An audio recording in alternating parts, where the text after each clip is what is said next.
Well, here we are with another edition of GW Unspoken, where we discuss stuff we don't typically talk about but probably should. And we're here with Lena Redman. How are you? Well, thank you, Gary. And thank you Thanks for joining having me on. Oh, look, it's so exciting. I know that we only recently met at the Youth Mental First Aid course, but look, I absolutely love that 2-day course. I know it was jam-packed and full on, but you sort of made that so open and allowed people to discuss issues, and I guess that we see every single day, whether in our personal life but school life. But I guess I was going to ask you, how did you jump into the area? Yeah, good question. Well, I have a long history, I suppose, working in education. So originally as a high school teacher, a primary school teacher, even a daycare teacher once upon a time. Not many people know that. Yeah. I can remember, Gary, once upon a time changing 100 nappies in one day. Oh, my God. Can you believe that? Just escalating me. I know. I can't believe that. That's where it all started out, this career that got me to where I am. So I always knew I wanted to be a guidance counsellor. So I've been working in schools supporting young people and their families for about 14 years. Wow. And then I saw this amazing role came up where it was a project all around student mental health. And I'm really passionate about mental health because I know it's either what's going to stop you in your tracks or what's going to actually propel you forward in life. So when I saw the position, and one of the main roles of the position was to facilitate youth mental health first aid training, I jumped on it. And I've spent the last 12 months running, I did about 15 youth mental health first aid courses this year. Oh, wow. And I have absolutely loved it. Yeah, so staff in schools really have, as you just said, found that it's been really critical to their role in supporting young people in schools, because what we're seeing more and more is mental health is an increasing issue with our young people. It always has been there, but our willingness to talk about it and engage in how to respond effectively needs to be built. Our capacity needs to be built, and that's for everyone, parents and staff and the students themselves, if I can just say that. Yeah, so yes, I felt very fortunate to be able to do that role, and will continue running youth mental health first aid training wherever I possibly can.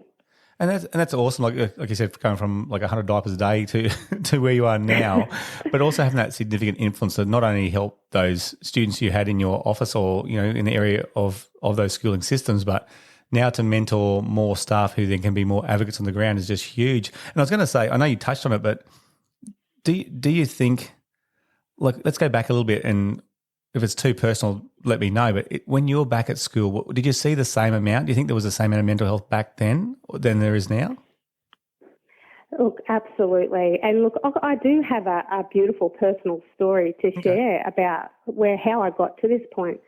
I grew up in a rural area, country area, and I really do think that the stigma of mental health was, really strong sometimes in some of those rural areas where there's no services, there's limited mental health literacy. And I don't think it's just rural areas, but certainly in those areas. And I actually left home at 15 and went to school in Brisbane. And because I was living out of home, I had this wonderful school guidance counsellor there. Yeah. And he supported me, in so many different ways and inspired me to become a school guidance counsellor. And one thing I found with students, even, as I was going through school, is we just didn't talk about it.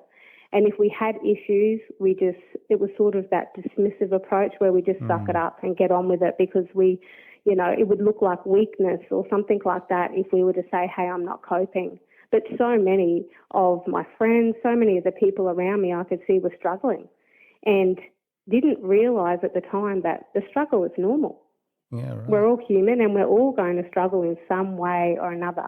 The struggle might be different, but being human is one thing that we're all going to experience. We can't escape it. So I don't think mental health has changed too dramatically. One thing is we now can be aware of it. And the second thing is that the increase that we may see now is contributed to the way that we now live. Okay, so watch out. If it's okay, I'd like you to unpack that a little bit more, only because I'm trying to think, while you're speaking about that, I'm trying to think of my journey, because at school I was at a reasonably popular school on the Sunshine Coast at Burnside High. didn't really know too many people. I suppose I had a pretty close-knit group of friends, a close network, really well connected. Didn't really know too much mental health issues that were happening, but now going into like a pastoral role within a school setting, you see a lot of it. I know that's your job, but you see a lot of it, and I'm like, I don't know if that was the same when I was, back at high school 30 years ago, but you're sort of saying that it is. I think it was there. We just didn't. It was under the surface. Right. There wasn't guidance counsellors. Well, there was guidance counsellors. I don't know about you. I went to a state school too initially, but the awareness wasn't there. You didn't go make an appointment. You talked more about careers with the school guidance counsellor than you would have, social emotional things that were troubling you. Where now it's more encouraged. It's something that young people are seeking themselves, and I do not think the generations before would have been so help-seeking. No. But do you think there's more? Do you think students are now more empowered to bring that, like, voice their concerns now? Is that why we're seeing? Absolutely, like, they have a voice. Yeah. Yeah. And I'm guessing that's probably a good thing, right? It is a very good thing. Yeah. If they're not willing to share their voice and their opinions, even about how we teach them mental health literacy, then we're not going to have an impact at all. They have to have a voice in how we deliver education and meet the need. Yeah, what we need to be really encouraging them to let us know what information they're wanting from us and delivering it in a way that's meaningful and relatable to them. Yeah. Otherwise, it just goes straight over their head and we miss the mark. Yeah, that's huge. That's huge. I think a lot of our parents who are listening into these podcasts too, they write in and ask questions, and I think that's a really powerful message for them too, to understand that. Because I know when you have your education hat on and your parent hat on, sometimes when you're close at home, you probably take things on maybe a little bit too, well, I know I do, more emotional, but sometimes we can step back a bit and really try and listen through. You can sort of hear that voice, like you're saying, if that makes sense. Absolutely. Look, I think one thing that, unfortunately for this generation, it's such a positive that they now feel like they can have more of a voice. And don't get me wrong, I think we've got a long way to go with the stigma that still remains around mental health. Yeah. Like, there's been times in my career where, I'll be at a meeting and someone said, do we have to call the committee the student mental health committee? Right. And because when we say mental health, the first thing people think is there's a problem. That's right, yeah. It's an illness. Yeah. And I think we need to get to a point where we can talk about it just as we would talk about physical illness. So, I'm feeling anxious right now, or I've got a cold right now. It should be no different when we're talking about that, because the human, again, it is one person. We can't split people up in silos, and go, No. oh, this is your physical health, this is your mental health, this is the emotional. It's crazy to even think like that. So we need to bring it back in and look at the person as a holistic, being, and just go, well, all of those things are related anyway. So if you're supporting your physical health, you're supporting your mental health. So even though we're so intelligent and we know all of these things, people are still scared to talk about it. So we can say to the kids in this generation, yes, you've got a voice. Please tell us what you want. We'll do our best to give you that education. But people still feel awkward and unsure whether they're going to say the right thing or maybe say the wrong thing. And, something might happen. So there's a lot of fear. There's a lot of stigma still there.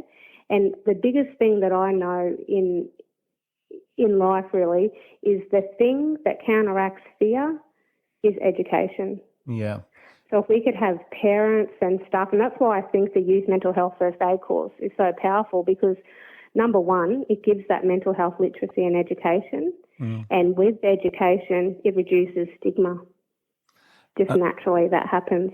And that's just massive, because I even know there for a couple of weeks, or so, a couple of days I was there in the course sitting there going, there's so much information overload. You just want to take it all in, and you think about the people you're sort of helping and supporting, and you're like, oh my gosh, I could have done that better, or maybe I could have these conversations now. And I think education is definitely the key. Well, I want to go back to you did mention something about, the physical health. If someone's physically injured, we do the best we can by them, but when they're mentally struggling, we have that sort of, I suppose, the disparity. We have that gap, don't we? Because I know working in neuroscience, they said the same thing, we're working for a company named Stronger Brains, neuroscience, helping kids in schools. And they said, you know what, Gary, if someone had a physical disability, we'd do everything we can to get them to the classroom and get them inside. What happens if there's something wrong with their brain patterning? What do we do? And that governs everything. Yeah. And that just brings back exactly what you're saying about that mental health literacy. Yes, absolutely. The sooner that we can bring that all together as one, it's just health, like it's just a person's health rather than separating those things, we will definitely have a greater chance of having an impact, because it's not even, I would like to say that even in schools, but even in homes as parents, support is support. We don't support them any differently depending on what it is. You know, if they've got a sore ankle, we're going to reassure them that everything's going to be okay, that we understand what they're feeling, that we're there to, we're not going to leave them alone. We're going to see them through it. We're going to help where we can, that there is some onus on them to help themselves as well. Yeah. So it would be our response and our way of supporting that young person is literally no different. Yeah. It doesn't matter whether it's a sprained ankle or a panic attack, for example. Yeah. And if people if you saw a young person with a sprained ankle, no one would hesitate. They'd go straight in there. They'd feel really confident about how to use their language to make that young person feel safe and secure and reassured. But if a young person was having a panic attack, some people would feel really awkward with that naturally. Yeah. The feelings 100%. Are contagious. Yeah. So 100%. But the more and more we learn about what to do and build our capacity to respond effectively, then it's no longer awkward. And that's the exciting thing. Like, it can happen and anyone can do it. I think the biggest impact a person can have to support the mental health of another is just to be a human. I was going to ask that question. What would you want someone to do? Yeah. I was going to cut you off. Sorry about that. But I was going to ask that question. You're right. Like, I know we haven't got any, quite haven't given you these questions up front. I want to sort of make it really authentic, so I appreciate that. I was going to say, and it's a bit of a blanket question, but how can parents, caregivers and peers support? Is it just to be human? Is it to be what the natural instincts are? Just to be so real. Yeah. Okay. I think if we can just have the first key is, can we just have open dialogue and communication about mental health? Yeah. That doesn't mean we have to go tell them our whole life stories and all of, our troubles and give them extra, things to carry around. But it just means that they see us looking after our own mental health and well-being as parents and staff members in schools. So I think when we can model what it means to actually genuinely care for ourselves as humans, that's the number one key, and talk about that openly. The second thing is to acknowledge their humanness. I think sometimes we forget that these young people don't even have a fully developed brain yet. Yes. And then we have these expectations that they're able to deal with the complexities of life and cope with them at the same level we are. But if I'm just being honest, can any of us do that very 100%. Well all the time? When we're escalated, how does that work I know, for us? I can't. No chance. We know how what happens. The amygdala goes off. We all go off our brain, and half an hour later, we might go, "Why did I just go off my brain for?" So if adults can't do it, exactly. Oh my gosh, such a good point. And exactly. So I often say when I'm working with people, I say we cannot expect them to do something we can't even do ourselves. Yeah. And we do have a fully developed brain. So if we can all just be human and know that part of learning and growing is making mistakes, we're totally okay for young people to do that when they're, learning to ride a bike or learning to read and write and all those things. We need to be willing to, allow them to make mistakes as they're developing their emotional regulation and all of that. Even in relationships with us, they're going to make mistakes. And it is about then building that relationship that is so strong and so connected that it can weather any storm.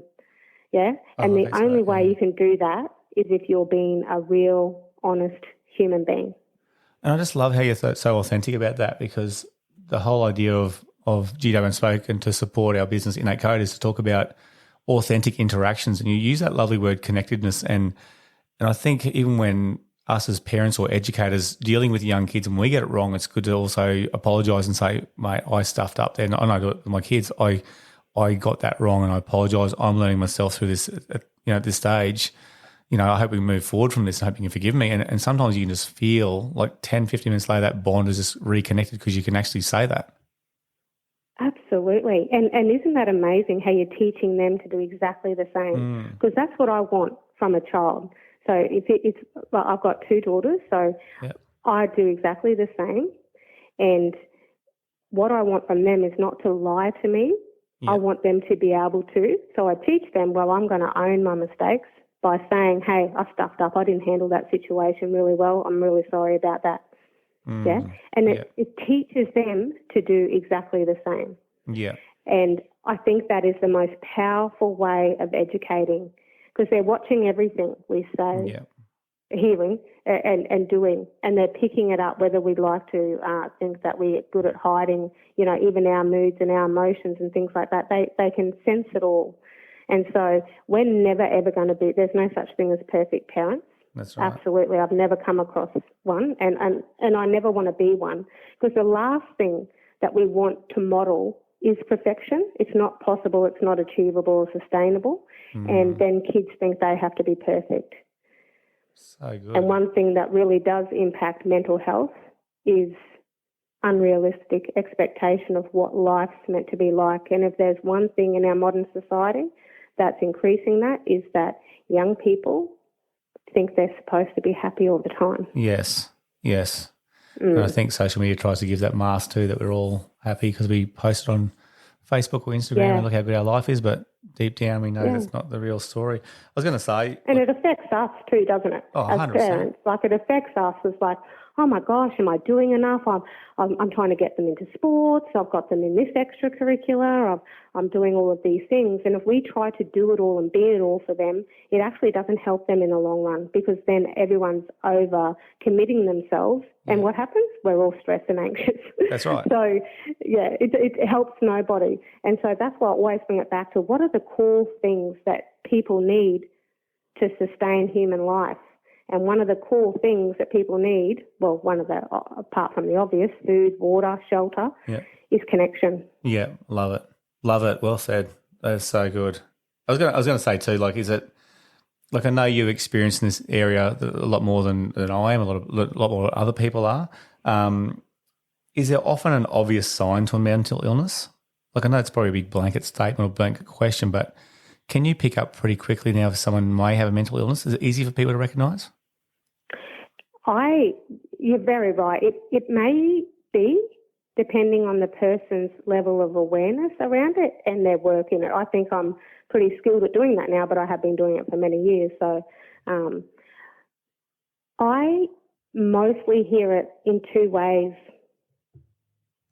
Well, see it, should I say, number one. I can see it in their body language. Yeah. And I can hear it in the language they use to describe themselves or their life. Right. So if I'm really hearing words like, what's the point? It won't work out anyway. I can't do it. I always stuff it up. And that really negative self-talk is coming out. That victim mentality sort of thing, yeah? Yeah. If I hear that, it's certainly some red flags. But also if I notice that they're really, not moving with purpose, don't have a reason, not talking about the future, not having goals and those types of things, not engaging with their friends, all of those things that we would want our young people to be doing to be thriving in life. If you're not seeing and you're seeing changes, then definitely I would start being concerned. Yeah, right. And that purpose is such a big thing, isn't it, these days, even for older adults as well. Yeah. Can I ask you now, like, just based on the course and all your experience, what does the Aussie stats say about, negative mental health? Like who's it mainly attack? What age? Is there a specific condition based on boys and girls? Again, another big blanket question. But if I was thinking a bit about becoming a parent again, saying, "Oh, geez, I don't know, what are some of the things that boys may come across or girls?" Is there a specific or a main offender? Definitely anxiety is our main offender right now.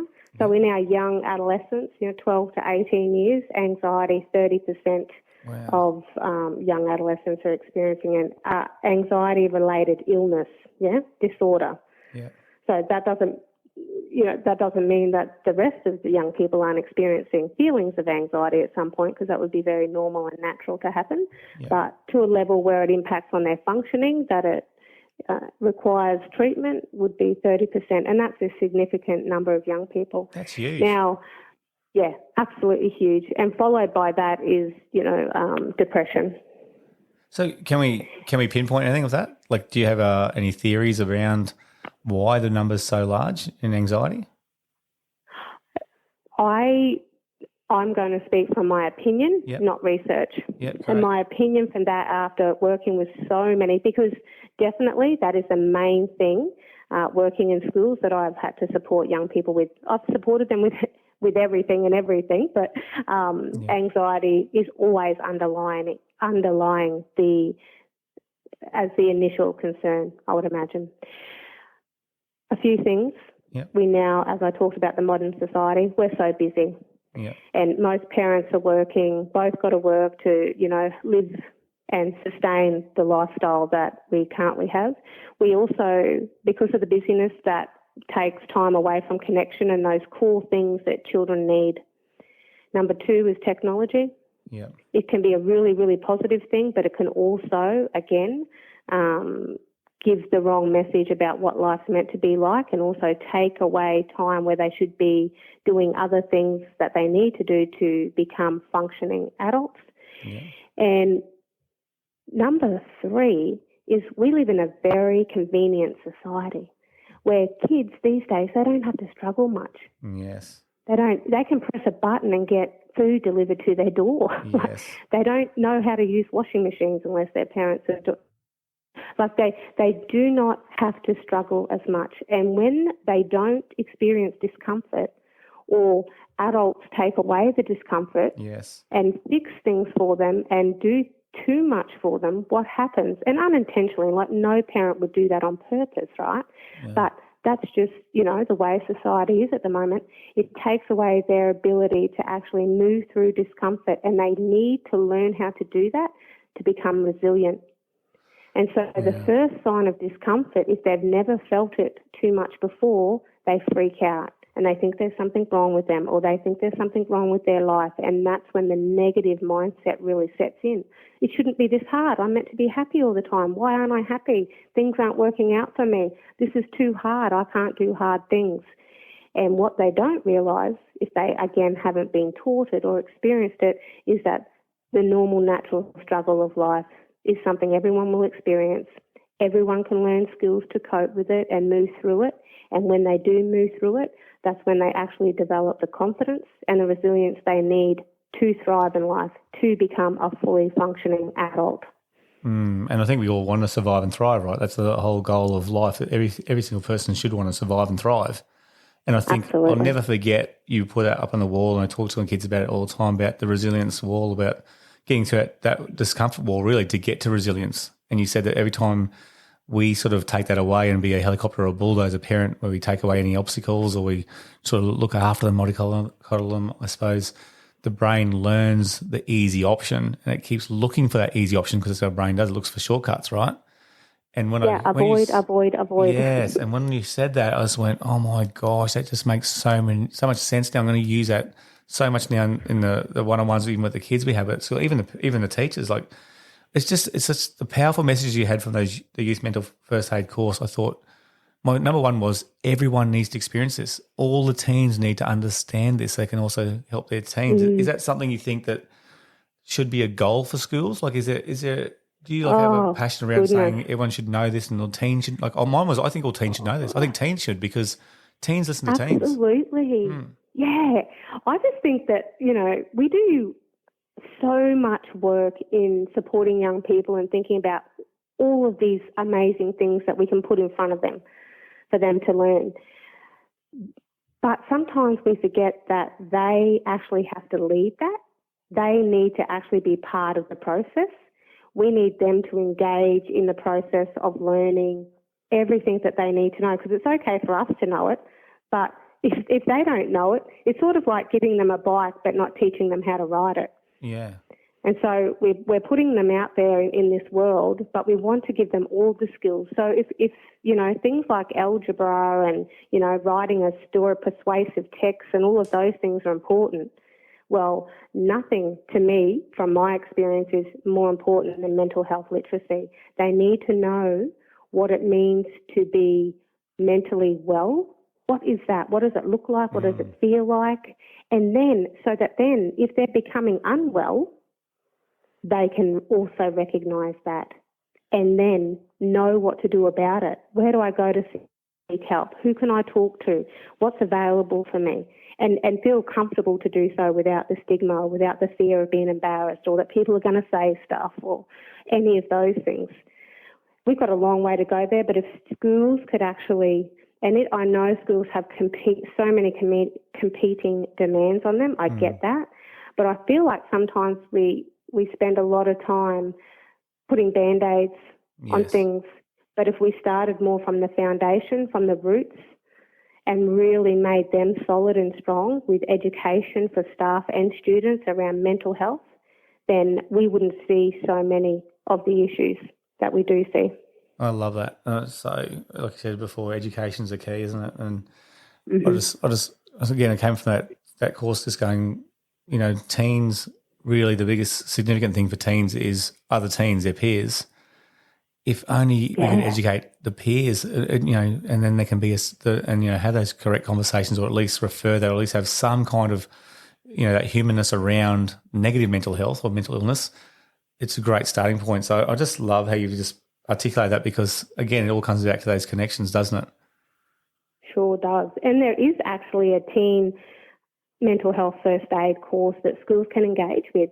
So, that's something that if anyone's interested, they can certainly, you know, look into.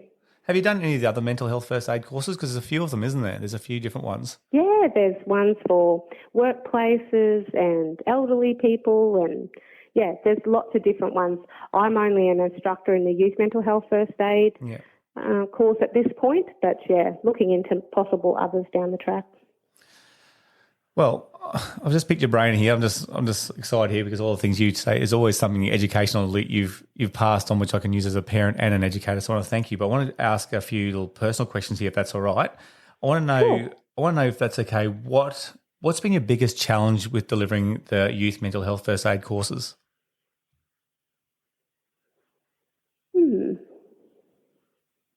Has there been any, or has it all been positive? Yeah, you're making me think. It has been a very positive experience, I must say that. Yeah. One of my biggest challenges is probably, to be honest, wanting to have those courses full. Yeah, yeah. And so it is a big commitment for schools to release staff when we have a lack of relief staff. It's a big commitment to release staff for 2 full days. And so sometimes, so you can have up to 24 people in each course. That's the maximum you can have. Yeah. And I would have loved a bum on each seat. While we had this opportunity, I would have loved to have seen that. And some courses had that and had waiting lists, but others didn't. And, you know, it could be timing, could be lots of different reasons. But again, one of the challenges for schools was their capacity to be able to release staff, made it tricky. So that was a challenge. And the way I got around that really was offering it in different locations and, you know, different times and try to make it flexible so that more people could attend in close to, you know, their workplace. Yeah, great. Okay. And I know from the last course, so we even had guidance officers, we had teachers, we had teacher aides or student support people, we had principals. So it's so great. Even talking to one of the principals there, said, no, my goal is to get, you know, all the staff through this, and then into the teens themselves. And I thought that's so good to be so innovative. And again, like you said, it's a resource, it's a cost, it's time, but to show that commitment to something that's so important is so good. Absolutely. What's the goal now? So I know you've been from nappy changer to going, I shouldn't say, I mean that with all respect, obviously. I love it. Better person than me doing that, I tell you. I actually didn't mind it with my own kids, but I don't know about other kids. But going from that to guidance to, you know, facilitating youth mental health first aid, What's the 3 to 5 year goals for Lena now? Yeah, well, I will be stepping into a new role where I'll be, supporting schools, the guidance counsellors in schools themselves, and also continuing with some youth mental health first aid training within the organisation I work for. But also outside of that, I have my own, business where I do run courses privately and webinars online and different things like that, because I'm really passionate about being a resource with all the limited mental health facilities and resources and things out there. I'm just trying to give parents and educators another resource they can use when needed that's really down to earth and relatable, so that I can get that education out there. So I'm looking at just doing both of those things and continuing on the journey. Yeah, and your own business as well. So, busy people get busy. I would say, give something. You want something done, give it to a busy person. So, no doubt, that's it. I just can't help myself. I'm pretty passionate about doing this. So people go, "Are you crazy?" I'm like, "Yeah, probably." But seriously, when this is it. When you have a purpose, and this is one thing, isn't that funny you say that? There's so much talk at the moment about these year 12s, as we know that time of the year they've all finished up. And I was having a conversation with my sister because my niece has just finished, and she goes, "Lena, what? I know this is a really challenging time when they leave school." I said, "Absolutely. Mental health can significantly decrease." And I just said, seriously, they now have know where to be, know where to go, unless they choose. It's now up to them. And I said the number one word I have for every young person who's finished school, for the parents of those people, is just make sure they've got a purpose to get out of bed every morning. Whether that's packing shelves at Woolworths, whether that's, it doesn't matter what it is. They just need to have a purpose to continue to get out of bed every morning and to keep functioning. It's when they have too long a break and too much time to think about it that things can start going downhill quickly. Yeah, so good. So, that word just reminded me of that story. I hope that helps. Yeah, no, 100%. That's great. We're going to leave most of that there now. Like, I could talk to you for hours about this, but I won't keep asking you now late at night. But I really appreciate all that openness. And is there somewhere, like, maybe we can talk offline if you don't want to talk now, is there somewhere where people can reach out to you with your private business to get more support in those areas? Absolutely, yeah. So my business is called The Resilience Revolution. Hence, I'm very passionate about the need for resilience in reducing mental health concerns. Yeah. And I've got a website. So it's www.theresiliencerev.co, so C-O. Right. Great, and definitely encouraging your listeners out there for the show to come and just definitely experience from, and also the trust you've come just to come on the podcast and the show. I really appreciate it because we only knew each other from a couple of days, but I was just so passionate. I had to ask you to come on the show just to I guess talk about your expertise, because I know it's definitely changed my life, and appreciate that for home and also for work. And we'll definitely probably be an annoying person to keep hassling you for some more suggestions and ideas as we go. Not with nappies, that's all done, but for the other stuff, 100%.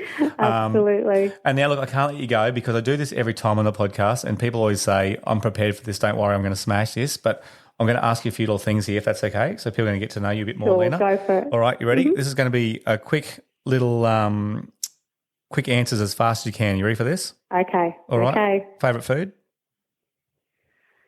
Salad. Oh, I never had that one before. Wow, there you go. Okay, it's just thrown me. Favourite drink? Rum. Favourite song at the moment? Do you have one? Oh, my gosh. It's a country song. Can't remember the name of it. Wow, you're a country lover as well. Country music lover, yeah. Country all the way. All right.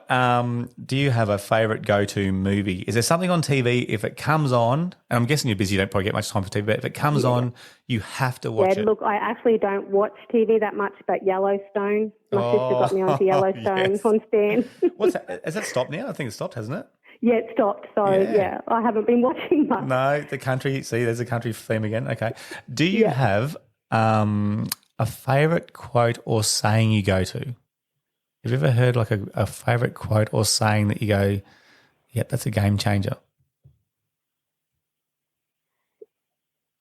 if it's meant to be, it's up to me. Ooh, I like that. That's like empowering people again. I love it. Favorite, you're on holidays now for a little bit longer. Favorite pastime or leisure activity? Just chilling out with my family. Nice. Okay. And to finish off, we'll have a few quick little word associations. The first thing that comes in your mind when I say these words: teachers. Awesome. Students. Even better. Family. Love of my life. Card games. Fun. That's a bit random, wasn't it? Anyway. Favorite animal. Horses. We've just gone from something completely serious to random. I understand that. A word that describes the holidays. Chill. Lena stepping up in front of a course and delivering her course. Passionate. Yes, 100%. You see that? 2023. Cannot wait. 2024. Bring it on. Love it. Christmas time. Laughter. Best holiday destination. The beach. Nice. If Lena was to have her final meal and it couldn't just be salad, what would it be? Damn, no salad. That's right. We What could would have it something be? with salad. It would be a roast. It would be a roast. Oh, okay. Roast Nice. pork with crackle. Okay, roast pork, crackle and apple sauce. Oh, is that coming out in Christmas time? Or is that not a Christmas food? It's actually coming. I'm having that Christmas Day. Oh, very good. All right, we've got 2 to go. Ready? You're doing very well, Yep. by the way. Smashing this. Suddenly, Lena's got another $10 million. How would she spend it? I'd probably pay out all the debt and be really sensible. And You liar. pay out all the debt and be really sensible. And then buy my favourite car and then probably go on a big holiday. Make memories. That's what I want to Nice. do. Money means nothing. I want to make memories. Nice. And do you know what your favourite car would be? I'm thinking a Ram at the moment. I really like a Ram, so I need a lot of money. There's a big country theme coming through. I like this. It is, yeah, sorry, country girl at heart that's here. fine. Can't be helped. Love it. And the last question is, let's say this doesn't happen. If Lena was down to her last $10, what would she be buying? The essentials, whatever I needed. Probably, yeah, it wouldn't be for me. It'd be food for my kids, whatever the most lovely. essential thing would be. That's lovely. Look, I want to thank you again for coming on and thanks for participating in the fun bit at the end. But all that stuff you talked about is so important. I just want to get that message out there and I want to try and promote this as much as I can and draw people to your website. As I said, definitely touched my life in the fact that you're talking about the things that are pertinent to our hearts, especially helping kids at school, but also our own kids. But all those parents who are out there or even, people who aren't parents who are listening to this show who can just influence other people by being, like you said, being human, have a bit of literacy around that, get people to participate in their own, their own journey too, to take responsibility. But all those things you talk about, that connectedness, I absolutely love. Yeah. Look, one thing that you just reminded me of in that little questioning thing is that all this talk about mental health, sometimes people make it so serious and so clinical. Yeah. Can we just talk about it generally, and can we laugh and can we have a little bit of fun around it? Like, it doesn't have to be such a serious, awkward conversation. So thank you, because that was a really easy podcast to do because you set it up that way. So if we could do that more often when we're talking about mental health, I think it would help too. Yeah, no, well, thank you. And like I said, I think those 2 days just flew by and we're actually looking forward to getting there each day just to fill our minds about, how we can serve others and be that person who can lead others. And you touched on all those points tonight. So, again, thank you. And thank you. And enjoy the rest of your break. I will. Thank you so much for having me on your podcast, and I really appreciate all your kind words. Thanks, Lena. Thank you. Pleasure.